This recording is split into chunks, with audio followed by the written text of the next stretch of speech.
और इस वक्त हमारे साथ जुड़ रही हैं कांग्रेस की उम्मीदवार हस्तिनापुर से अर्चना गौतम। अर्चना, बहुत बहुत स्वागत है आपका हमारे शो में। जी नगमा जी नमस्ते। नमस्ते, थैंक यू, आप हमारे साथ जुड़ रही हैं, हमें समय दे रही हैं। अर्चना, हस्तिनापुर की बड़ी चर्चा रही है इस सीट की आपकी वजह से। जाहिर है कि आपकी शोहरत है, आप एक्ट्रेस हैं, अदाकारा हैं, और जब आप आई, पर ऐसा नहीं है कि आपसे पहले एक्ट्रेसेस आई नहीं चुनाव में। ग्लैमर की दुनिया से बहुत सारे लोग आए। जिस तरह की टिप्पणियां, कमेंट्स आपने अपने बारे में सुनी, या कांग्रेस को ट्रोल करने लगे लोग आपके टिकट मिलने के बाद से, आपकी क्या किस तरह की बातें सुनी आपने, और आपने उसके ऊपर आपकी क्या प्रतिक्रिया है?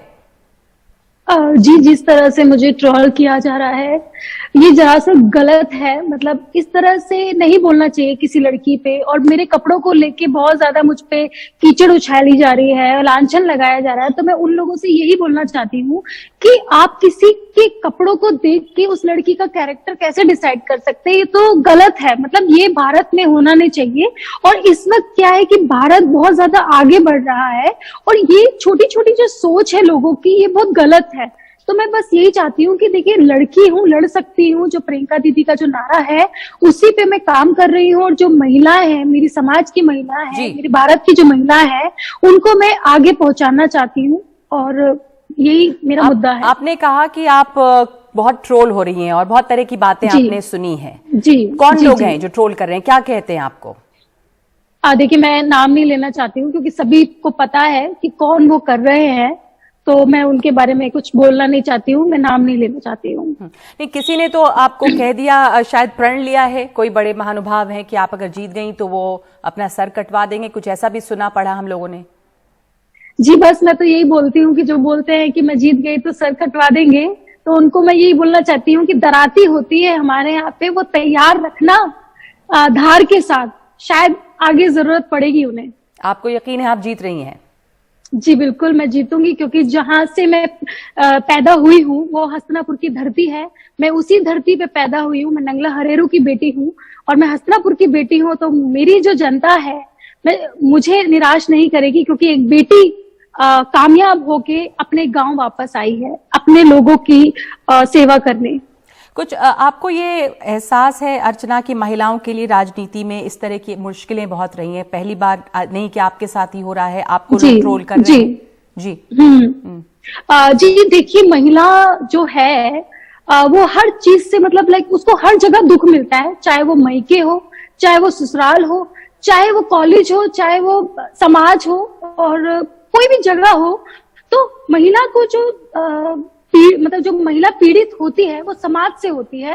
और आज मैं निकली हूँ क्योंकि कोई भी महिला 26 साल की उम्र में राजनीति में नहीं आई है। तो मैं चाहती हूँ कि जितनी भी मेरी बहनें हैं, जिनके सपने हैं, जो आगे बढ़ना चाहती है, वो आगे आए और अपने हक की लड़ाई लड़े। जैसे कि हमारी प्रियंका दीदी ने बोला है कि महिलाओं को सशक्तिकरण बनाने के लिए जो उन्होंने मुद्दे उठाए हैं, उन सबको लेके वो महिलाएं आगे आए। और वही काम मैं कर रही हूँ, क्योंकि मैं ये समाज से लड़ाई कर रही हूँ। लोग मुझे कितना बोल रहे हैं, बट ये एक तरह से मेरी लड़ाई है। पर आपको इससे आप कभी घबराई, डरी? सुनने में तो जाहिर है कि अच्छा नहीं लगता है, बुरा लगता है कि कुछ आपके बारे में गलत बातें बोल रहे हैं। तो आपकी अपनी लड़ाई है, चुनाव के लिए लड़ाई है, चुनावी मैदान में आप उतरी। आपको कुछ भी थोड़ा भी अंदाजा था कि इस तरह से आपके ऊपर हमले होंगे, इस तरह की बातें उछाली जाएंगी? देखिए, मुझे कोई अंदाजा नहीं था। मैं एक बहुत सिंपल लड़की हूँ, मैं गांव की लड़की हूँ। मैंने लाइफ में ना स्ट्रगल बहुत किया है। मैंने भैंस का दूध भी निकाला है, भैंस को चारा भी खिलाया है, और मतलब मैंने ऐसे से काम किए हैं जो गांव में होते हैं। यहाँ तक कि जो गाय का जो गोबर होता है उसके उपले भी पाते हैं। मैंने कभी नहीं सोचा था कि मैं राजनीति में आऊंगी या मैं एक्टिंग लाइन में आऊंगी। छोटी सी महिला होके एक दलित समाज से मैं आती हूँ, और वहां से आपको भी पता है कि जो समाज है वो आगे नहीं बढ़ने देता।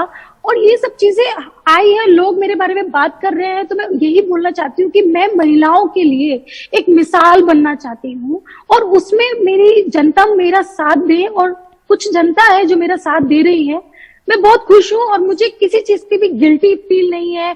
और मैं मतलब लाइक अपने आप पे मैं प्राउड कर रही हूँ कि मैं अपने हक की लड़ाई लड़ रही हूँ।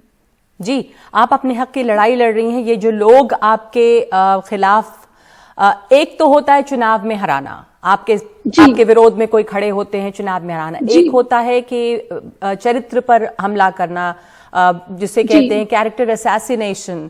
तो ये लड़ाई आपके दिलो दिमाग पे भी असर डालती है, और अब आप चुनाव में लड़ रही हैं, एक तो आपका वो फोकस है, आपको अपने आप को बहुत मजबूत रखना पड़ रहा होगा, ना सिर्फ आपको, अब खास करके परिवार वालों को बहुत बुरा लगता है। तो आपके परिवार में कौन कौन है अभी अर्चना? देखिए, मेरे परिवार में मेरी मम्मी है, मेरे पापा है और मेरे 3 छोटे भाई हैं और मेरे डॉगीज हैं। जी, उन लोगों को खुशी है आप राजनीति में उतरी? जी, मेरे पापा को मुझ पे प्राउड है। जैसे कि एक बाप का सपना होता है, वो मैंने पूरा करा। मेरी मम्मी को मुझ पे प्राउड है, मेरे भाई को मुझ पे प्राउड है, और मेरे जितने भी फैंस हैं, मेरे जितने भी फ्रेंड्स हैं, उन सबको मुझ पे प्राउड है। और क्योंकि मैं आगे बढ़ रही हूँ, शायद मुझको देख के कितनी सारी एक्ट्रेसेस हैं जो राजनीति में आना चाहती हैं और जो चाहती थी कि 35 के, क्योंकि नॉर्मली जो एक्ट्रेसेस होती हैं वो 35 के बाद, 40 के बाद या 50 के बाद आती है। पहली एक ऐसी महिला है जो अपनी कम उम्र में राजनीति में जिसने एंट्री की है। तो शायद मुझे देख के मेरी जितनी भी बहनें हैं जिनको एक्टिंग में करियर नहीं मिल पा रहा है, वो शायद समाज की सेवा करना चाहती हूँ। आपने कैसे फैसला लिया ये? आपने फैसला कैसे लिया? अभी आप एक्टिंग में गई थी, वो भी एक बहुत बड़ा स्ट्रगल रहा होगा। आप कह रही आप हस्तिनापुर में पैदा हुई, वहां पे आपने एक साधारण जीवन जिया, तो फिर एक तरफ आप मॉडलिंग, एक्टिंग, और अब वापस वहां से यू टर्न करते हुए राजनीति। जी, देखिए, मैं ना स्टार्टिंग से ना मेरी सोशल एक्टिविटीज बहुत ज्यादा रही है, और मैं ना महिलाओं के प्रति और बुजुर्ग के प्रति और मतलब सब लोगों के प्रति मेरा एक सॉफ्ट कॉर्नर में मेरा जो नेचर है वो रहा है। मैं जस्ट शूटिंग से आ रही थी और मैंने एक इंटरव्यू में देखा कि प्रियंका दीदी महिलाओं को सशक्तिकरण बनाने के लिए जो नारा दिया है, लड़की हूं लड़ सकती हूँ, और उसमें वो बता रही है कि महिलाओं को अपने हक की लड़ाई लड़नी पड़ेगी। तो तब मैंने डिसाइड किया कि मुझे राजनीति में आना चाहिए, और जितनी भी मेरी बहनें हैं जिनके सपने हैं आईएएस बनने के, पीसीएस बनने के, एक्टिंग करने के, सिंगर बनने के, डॉक्टर बनने के, वो बाहर नहीं आ पा रहे, क्योंकि जो समाज है ना, जिस तरह से समाज मुझे लांछन लगा रहा है, उनपे भी ऐसा ही लांछन लगाता होगा। किसी ना किसी को आगे आना पड़ेगा। तो उसका जो पहला जो कदम उठाया है वो मैंने उठाया है। तो आपने ये कदम उठाया है, भी राजनीति में अपने कदम रखा है, और एक्टिंग फिलहाल के लिए आपने छोड़ी है। हो सकता है फिलहाल के लिए नहीं, मैं वही बताती हूँ कि मैंने जैसे कि पिछले इंटरव्यू में बोला था कि मेरी जनता मुझे जिताती है, तो मैं उनसे वादा करती हूँ कि मैं दोबारा एक्टिंग लाइन में नहीं जाऊंगी।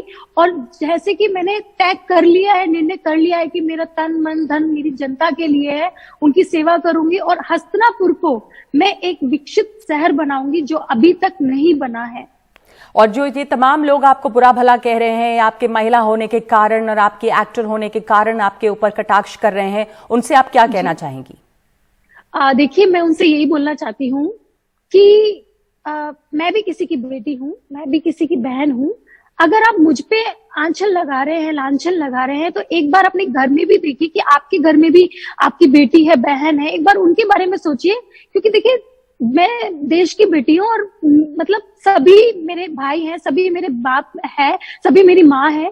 तो किसी के बारे में इतना गलत बोलना ये ठीक नहीं है। आपको मेरा साथ देना चाहिए और मुझे थोड़ा हौसला बढ़ाना चाहिए। और रही बात मेरी, मैं डरती नहीं हूँ। अगर आप सोच रहे हैं कि मैं डर जाऊंगी, मैं नहीं डरती हूँ, मैं लड़ूंगी और लड़ती रहूंगी। एक लड़की हूँ, लड़ सकती हूँ। शुक्रिया आपको बहुत। हम आपको यही कह सकते हैं, शुभकामनाएं दे सकते हैं कि आप अपनी लड़ाई जारी रखें और अच्छी तरह से लड़े और जीते। और बहुत बहुत शुभकामनाएं हमारी आपको। धन्यवाद समय देने के लिए।